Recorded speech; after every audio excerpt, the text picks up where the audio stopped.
90% சிப்காட்னால உங்களோட இடம் பாதிக்கப்படுறது வாய்ப்பு கம்மி. 10% துரதிர்ஷ்டம் அப்படிங்கறத நம்ம பார்க்க முடியும். ஸோ அது சிப்காட் வருது அப்படின்னா மேக்சிமம் இங்க இருக்கிற நிலங்கள் எல்லாமே லேண்டு 10 மடங்கு விலை உயர்ந்ததா அப்படிங்கிறத நம்ம பார்த்துருக்குறோம்.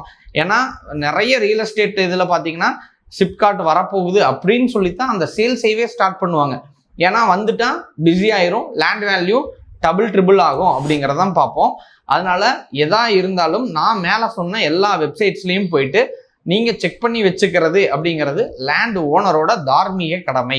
ஸோ நம்ம இந்த சேனல் வாயிலா சொல்றது சிப்காட் வந்ததா உங்க கிலோமீட்டர் தாண்டி இருந்தா நல்லது அப்படிங்கிறது தான் நம்ம அதிகம் சொல்றோம். 90% தீங்கு இருக்காது மக்களுக்கு அப்படிங்கிறத பார்க்குறோம். சரி, இந்த மாதிரி தொடர்ந்து ரியல் எஸ்டேட் சார்ந்த இன்ஃபர்மேஷன்ஸை நம்ம தொடர்ந்து நம்ம சேனல்ல சொல்லிட்டே வரோம்.